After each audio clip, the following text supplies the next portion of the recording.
Assalamualaikum warahmatullahi wabarakatuh.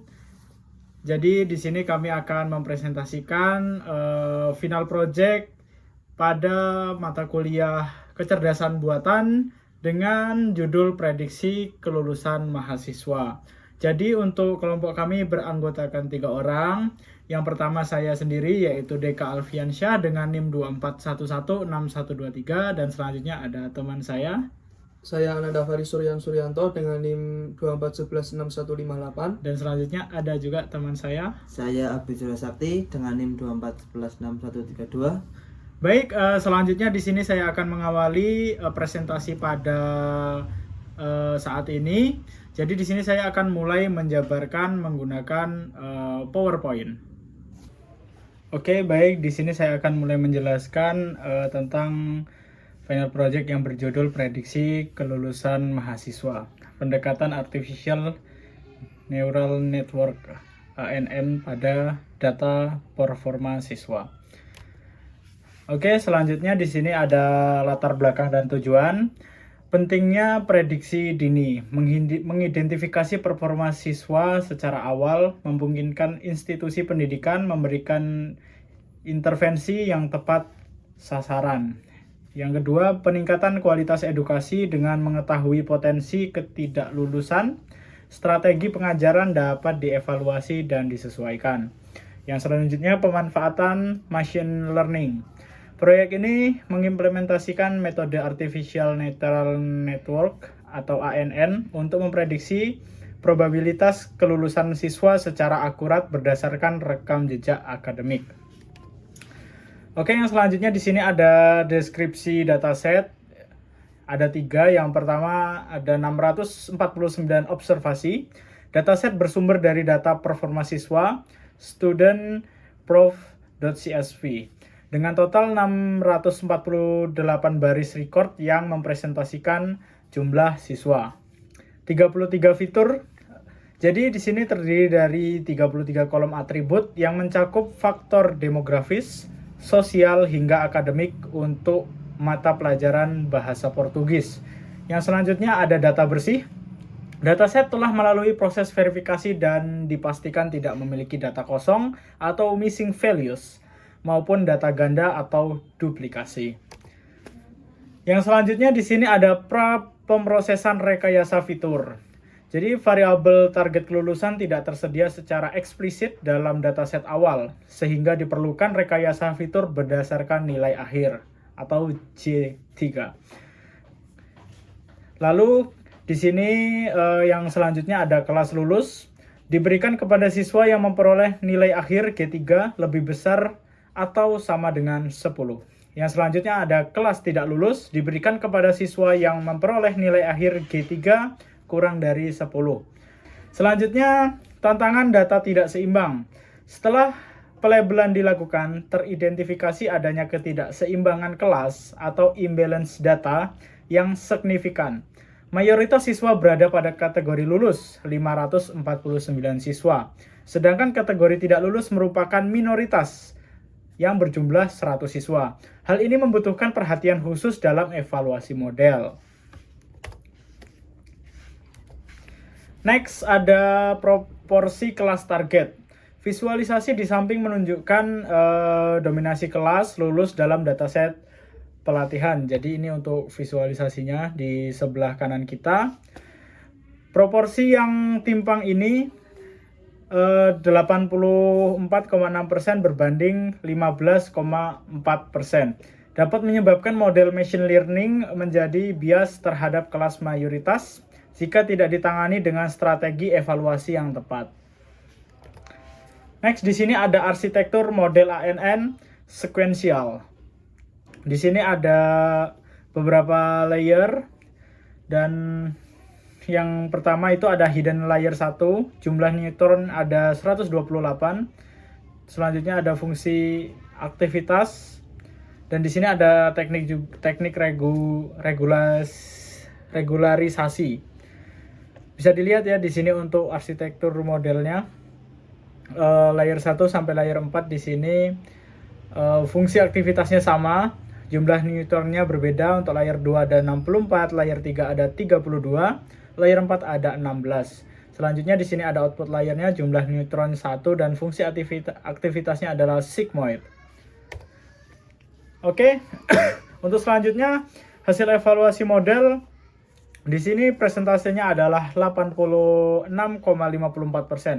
Tingkat akurasi validasi setelah melewati proses pelatihan atau training selama 100 epoch, model artificial neutral network berhasil menjadi tingkat akurasi yang tinggi dalam memprediksi status kelulusan siswa berdasarkan fitur yang diinputkan. Next, di sini ada kesimpulan dan pengembangan. Kesimpulan utama, pendekatan Artificial Neural Network atau ANN terbukti sangat efektif untuk memetakan hubungan kompleks antar faktor demografis ataupun akademik dengan probabilitas kelulusan siswa. Dibuktikan dengan akurasi model 86%. Tantangan tersisa, performa model pada metrik lain mungkin masih terpengaruh oleh distribusi data yang timpang antara kelas lulus dan kelas tidak lulus. Selanjutnya ada rekomendasi strategis. Untuk pengembangan selanjutnya disarankan menerapkan teknik oversampling seperti smooth static minority oversampling technique untuk menyeimbangkan kelas minoritas sebelum proses pelatihan ANN. Oke, terima kasih. Mungkin dari saya Deka Alfiansa, mungkin cukup sekian untuk menjabarkan final project ini. Selanjutnya akan dijelaskan oleh teman saya Faris Ananda Royan. Thank you. Oke, jadi selanjutnya di sini saya akan menjelaskan tentang final project UAS, prediksi kelulusan mahasiswa menggunakan Artificial Neural Network atau ANN. Nah, untuk yang pertama ini mengimpor library Pandas dan NumPy untuk pemrosesan data. Nah, untuk bagian ini yaitu mengupload dataset yang sudah saya download dari penyedia data yaitu Kaggle. Untuk selanjutnya di sini saya menampilkan 5 data pertama dan 5 data terakhir. Bisa dilihat. Nah, untuk mengecek ukuran dataset, jumlah baris dan jumlah kolomnya di sini menggunakan DF-Shape. Untuk jumlah barisnya yaitu ada 649 dan jumlah kolomnya ada 33.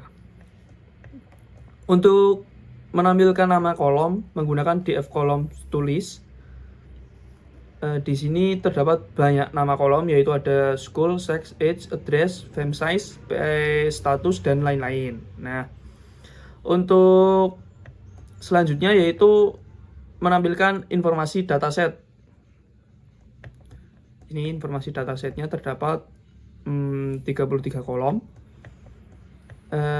Selanjutnya menampilkan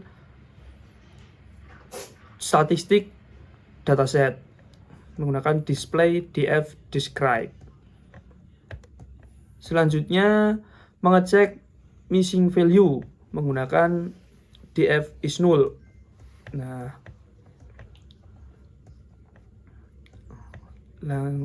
selanjutnya mengecek duplikat. Duplikat di sini 0 ya. Jumlah data setelah menghapus duplikat yaitu 649. Untuk selanjutnya yaitu menentukan variabel target prediksi. Nah, di sini saya menentukan variabel target prediksi dengan membuat kolom baru bernama lulus. Klasifikasi ini didasarkan pada kolom nilai akhir atau G3, di mana mahasiswa dengan nilai minimal 10 diberikan label 1 yang berarti lulus. Sementara itu, nilai di bawah 10 diberikan label 0 yang berarti tidak lulus. Dari hasil perhitungan distribusi terlihat bahwa dataset ini memiliki 549 data mahasiswa berstatus lulus dan 100 data mahasiswa berstatus tidak lulus. Nah, Untuk selanjutnya yaitu terdapat histogram.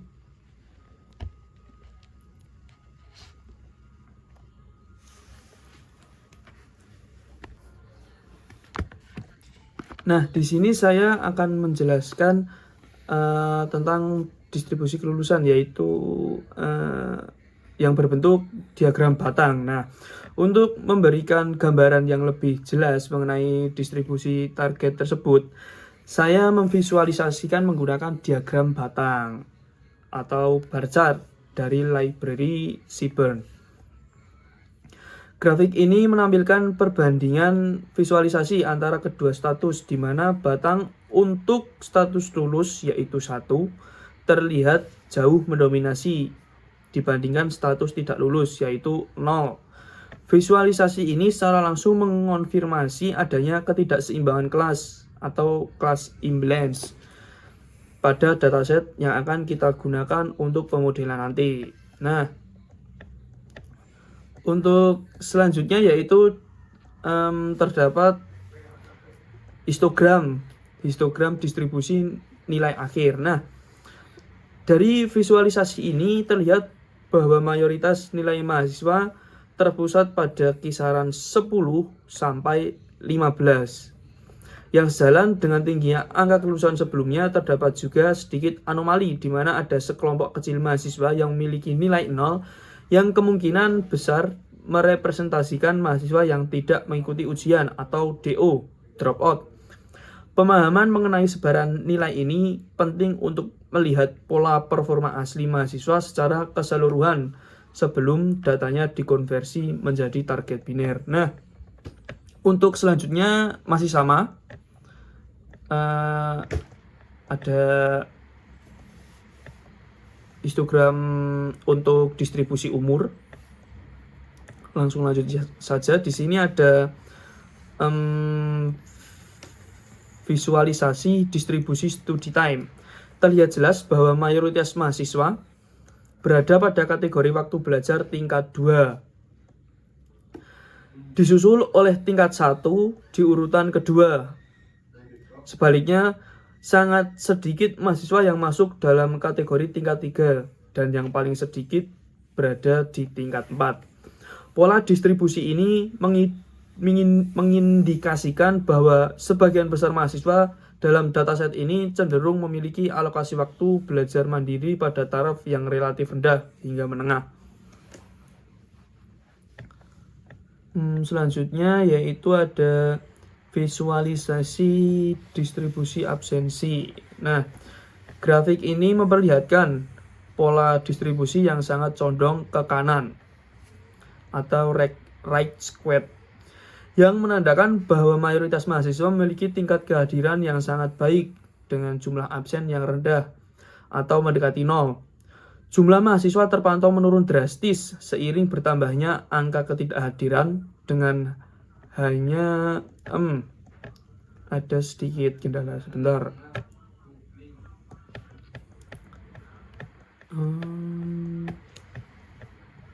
Baik, lanjut. Tadi sampai ini grafik yang condong ke kanan, yang menandakan bahwa mayoritas mahasiswa memiliki tingkat kehadiran yang sangat baik dengan jumlah absen yang rendah atau mendekati 0. Jumlah mahasiswa terpantau menurun drastis seiring bertambahnya angka ketidakhadiran dengan hanya segelintir data pencilan atau outlier yang mencatatkan absen hingga lebih dari 30 kali.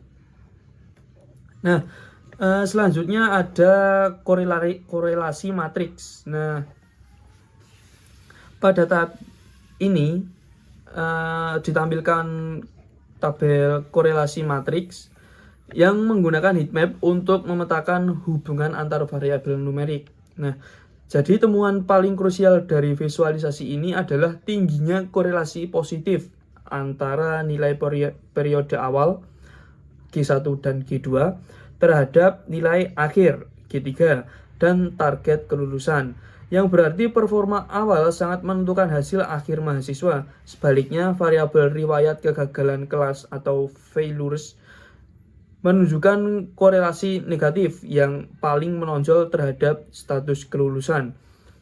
Wawasan dari matriks ini akan menjadi landasan penting dalam menentukan fitur-fitur mana saja yang paling relevan untuk dipertahankan saat melatih model ANN nantinya. Nah, di sini sebagai penutup pada bagian pertama, bagian 1, saya melakukan pemisahan dataset menjadi fitur X dan Y. Kolom lulus dipisahkan secara khusus untuk dijadikan target prediksi pada variabel Y. Sedangkan seluruh kolom sisanya disatukan sebagai data masukan atau fitur pada variabel X. Langkah ini mengakhiri tahap eksplorasi awal dan memastikan struktur data kita sudah siap untuk diproses lebih lanjut ke tahap pra-pemrosesan dan pelatihan model. Nah, memasuki bagian 2 yaitu pre-processing dan pembangunan model ANN. Nah, untuk yang pertama di sini saya mengimpor beberapa library tambahan yaitu dari scikit-learn dan TensorFlow. Modul dari scikit-learn di sini disiapkan untuk membagi dataset menjadi data latih dan data uji, serta melakukan standarisasi skala data. Sementara itu, kumpulan modul dari TensorFlow dan keras diimpor khusus untuk membangun arsitektur model ANN. Selanjutnya, langkah selanjutnya yaitu ini penyesuaian akhir pada variabel X. Nah, tahap ini saya menghapus kolom target lulus serta kolom nilai G1, G2, dan G3. Dari penghapusan riwayat nilai ini sangat penting untuk mencegah kebocoran data atau data leakage. Memastikan model benar-benar memprediksi kelulusan berdasarkan faktor eksternal, bukan sekedar melihat nilai ujiannya. Setelah dipisah menjadi 30 fitur, saya menerapkan teknik one hot encoding untuk mengkonversi seluruh data kategorikal atau teks menjadi format numerik. Proses encoding ini berhasil dijalankan dan mengekspansi data masukan kita menjadi 39. Kolom fitur yang kini sepenuhnya siap diproses oleh model komputasi. Oke, selanjutnya yaitu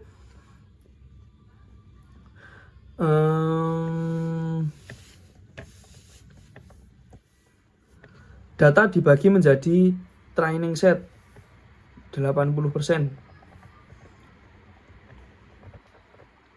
dan testing set 20%.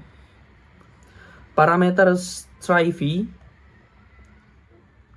sama dengan Y ditambahkan secara khusus untuk memastikan proporsi mahasiswa yang lulus dan tidak lulus tetap seimbang pada kedua bagian.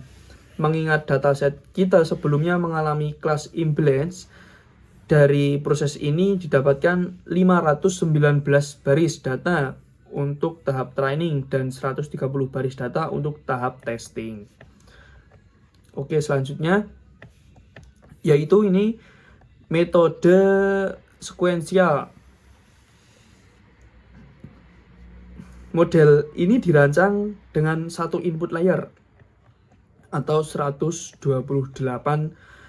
neuron dan 3 hidden layer yaitu 64, 32, dan 16 neuron yang seharusnya menggunakan fungsi aktivasi ReLU untuk menjaga stabilitas model dan mencegah overfitting. Saya menyisipkan batch normalization dan dropout pada beberapa lapisan. Terakhir, output layer dibuat menggunakan satu neuron dengan fungsi aktivasi sigmoid karena tujuan akhir kita adalah klasifikasi biner yakni memprediksi status lulus atau tidak lulus. Oke. Untuk selanjutnya yaitu terdapat arsitektur model. Pada langkah ini yaitu mengkompilasi model. Saya menggunakan optimizer Adam, fungsi loss binary cross entropy yang dirancang khusus untuk klasifikasi biner, serta metrik evaluasi akurasi. Melalui pemanggilan ringkasan model atau model summary, terlihat keseluruhan struktur susunan lapisan yang menghasilkan total 16.769 parameter, di mana 16.385 diantaranya adalah parameter aktif yang akan dipelajari dan diperbarui atau trainable selama proses pelatihan berlangsung. Nah, selanjutnya akan dilanjutkan oleh teman saya yaitu Abid Surya Sakti. Nah, di sini saya akan melanjutkan penjelasan dari Mas Royan. Sebelum memulai pelatihan, saya mengonfigurasi dua fungsi callback penting. Pertama, early stopping digunakan untuk menghentikan pelatihan secara otomatis jika nilai loss validasi tidak membaik selama 10 epoch, sekaligus mengembalikan bobot model yang paling optimal. Untuk kedua, model checkpoint diatur agar sistem otomatis menyimpan file model base student and crash hanya pada saat iterasi tersebut berhasil mencapai tingkat akurasi validasi tertinggi. Kedua, pengaturan ini sangat penting untuk mencegah overfitting dan memastikan kita mendapatkan hasil model yang terbaik. Tahap ini adalah proses pelatihan training, di mana model mulai mempelajari pola dari data masukan agar nantinya bisa membedakan karakteristik mahasiswa yang akan lulus dan tidak lulus. Meskipun batas maksimal pelatihan diatur hingga 100 iterasi atau epoch, proses otomatis berhenti pada iterasi ke-28 berkat fungsi early stopping. Hal ini terjadi karena model sudah tidak menemukan peningkatan performa yang signifikan pada data validasi. Sistem kemudian langsung mengembalikan dan menyimpan parameter paling optimal yang dicapai pada iterasi ke-18 dengan tingkat akurasi validasi sekitar 87,5%. Pendekatan ini memastikan kita mendapatkan model yang akurat secara efisien dan terhindar dari masalah overfitting.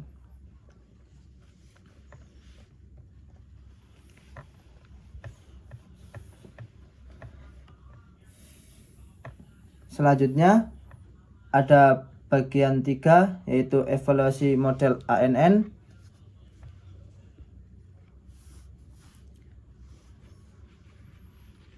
Evaluasi model pada tahap ini saya menyiapkan berbagai fungsi metrik pengukuran dari scikit-learn dan langsung menguji model menggunakan data testing yang sebelumnya dipisahkan.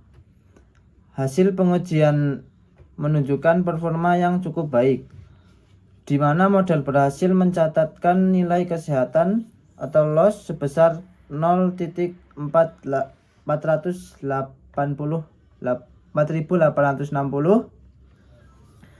dan tingkat akurasi mencapai 83,08%. Dalam memprediksi kelulusan mahasiswa pada data yang belum pernah dilihat sebelumnya.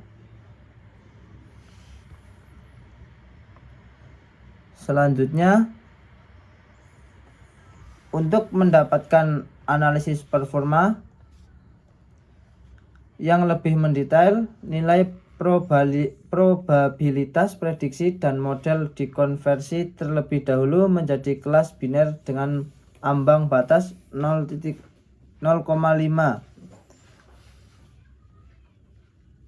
Berdasarkan perhitungan metrik klasifikasi lanjutan, model mencatatkan akurasi 83,08%, presisi 87,29%.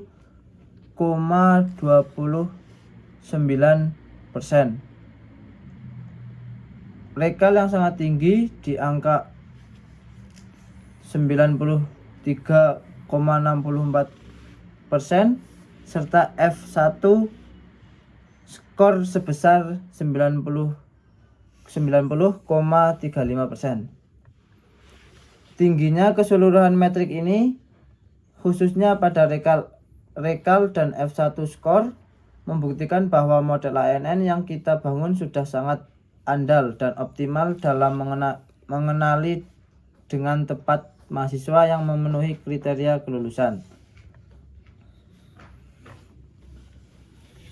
Yang selanjutnya, kita tinjau hasil classification report.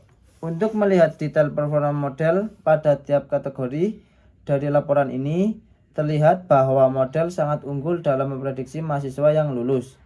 Dibuktikan dengan nilai F1 skor mencapai 90%, namun sebaliknya model ini masih kesulitan mengenali kelompok mahasiswa yang tidak lulus, di mana persentase rekalnya hanya sebesar 25%.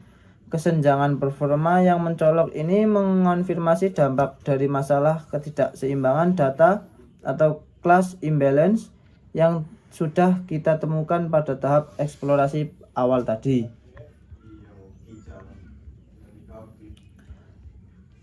Untuk selanjutnya, sebagai pelengkap evaluasi, visualisasi confusion matrix ini merinci jumlah tebakan benar dan salah dari model secara aktual. Terlihat model berhasil memprediksi dengan tepat 103 mahasiswa yang lulus dan 5 mahasiswa yang tidak lulus. Namun, masih terdapat kesalahan error di mana 15 mahasiswa tidak lulus keliru diprediksi sebagai lulus, dan 7 mahasiswa lulus diprediksi tidak lulus. Distribusi angka ini secara visual menegaskan kembali temuan sebelumnya bahwa akurasi model kita masih sangat bisa ke arah kelas mayoritas akibat ketidakseimbangan proporsi data sejak awal. Sebagai penutup tahapan evaluasi, saya menampilkan kurva ROC beserta skor AUS untuk mengukur kemampuan bawaan model dalam membedakan kedua kategori kelulusan. Dari visualisasi ini diperoleh nilai AUS sebesar 0,619, skor yang tidak terpaut jauh dari garis tebakan acak atau 0,5. Ini menyimpulkan bahwa daya pembeda atau diskriminasi model masih tergolong cukup lemah. Hasil akhir ini menjadi bukti kuat bahwa pada pengembangan proyek selanjutnya, penerapan teknik penanganan imbalance data atau seperti smooth atau penyesuaian bobot kelas dengan krusial untuk dilakukan agar model mampu mengenali mahasiswa yang lulus dan tidak lulus dengan sama baiknya.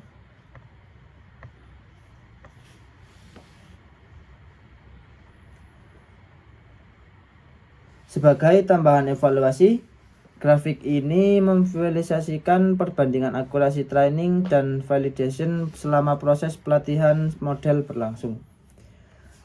Dapat kita lihat bahwa akurasi data latih atau garis merah terus mengalami peningkatan, sementara akurasi data validasi atau garis biru cenderung stagnan dan berfluktuasi di kisaran 86-87%.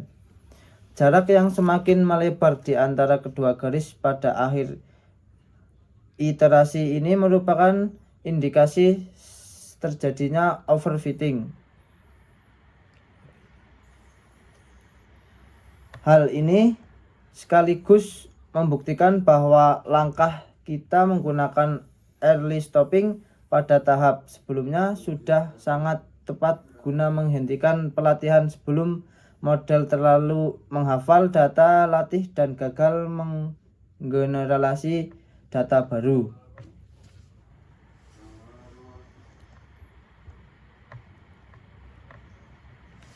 Sebagai penutup, grafik ini menampilkan perbandingan tingkat kesalahan atau loss antara proses training dan validation. Terlihat jelas bahwa training loss atau garis merah terus menurun secara konsisten.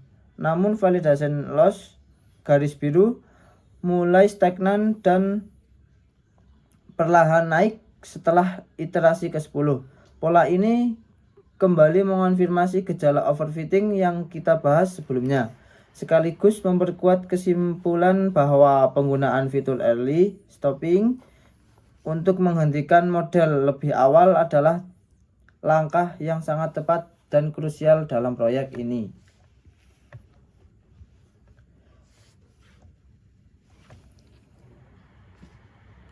Nah, di sini ada hasil data frame, ada aktual, prediksi, dan probabilitas menggunakan display hasil head 10. Di sini ada contoh prediksi satu data. Sebagai tahap akhir, saya menampilkan perbandingan langsung antara nilai aktual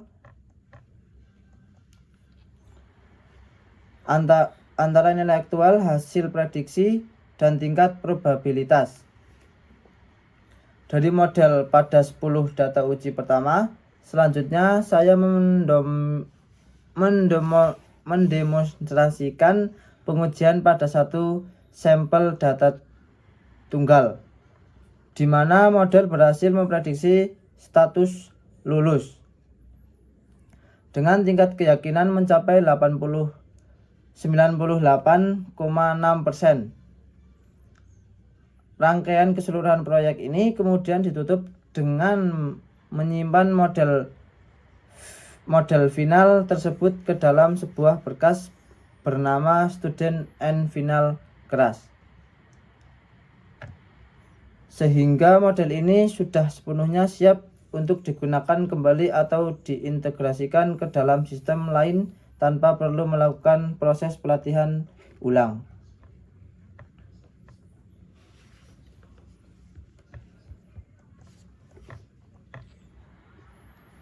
Sebagai rekapitulasi akhir, saya menyusun tabel ringkasan evaluasi yang memuat keseluruhan nilai metrik mulai dari akurasi, presisi, recall, F1 score hingga aus score.